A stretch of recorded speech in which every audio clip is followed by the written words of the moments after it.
গ্রামীণ এলাকায় পড়ুয়াদের নিয়ে শিশু শ্রম, বাল্যবিবাহ, শিশু পাচার সহ বিভিন্ন বিষয়ের উপরে সচেতন করতে সিনির উদ্যোগে কালিয়াগঞ্জ ব্লকের 8টি অঞ্চলে পৃথকভাবে শিশু সভা অনুষ্ঠিত হলো। পাশাপাশি পড়ুয়াদের নিয়ে শিশু সভায় আলোচনা হয় কার এলাকায় কোন সমস্যা রয়েছে।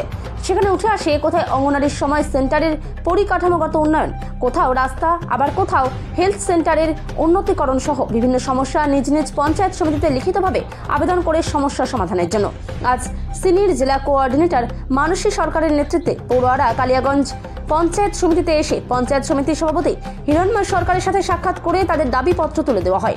পঞ্চায়েত সমিতি সভাপতি তাদের দাবিগুলি ভবিষ্যতে পরিকল্পনাগুলি কিভাবে বাস্তব রূপ দেওয়া যায় তা সে ব্যাপারে আমরা অবশ্যই চিন্তাভাবনা করব। আজকে আমাদের সিনি একটা এনজিও সংস্থা, ওনারা বিগত দিনের থেকে আমাদের কালিয়াগঞ্জ ব্লকে অনেক জায়গায় কাজ করছে। বিগত দিনে ওরা 4 নম্বর বোচাডাঙ্গা অঞ্চলে ওরা কাজ করছিল। এখন ওরা হচ্ছে আমাদের কালিয়াগঞ্জ ব্লকে 8টি জিপিতে ওরা কাজ করছে, সঙ্গে জেলার অন্যান্য ব্লকেও কাজ করছে। কারণ ওরা জানেন তো, ওরা হচ্ছে সিনি একটা এনজিও সংস্থা।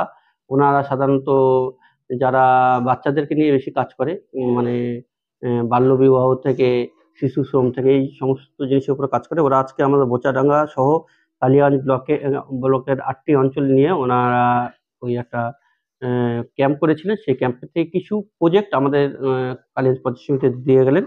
সেই প্রজেক্টগুলো আমাদের আগামী অ্যাকশন প্ল্যানটা আমরা ঢুকাবো, ঢুকিয়ে দিয়ে তাদের যেগুলো স্কিম আছে যারা বাচ্চাদের জন্যই সেটা ইমপ্লিমেন্ট করা যায়, সেগুলো আমরা অবশ্যই করবো।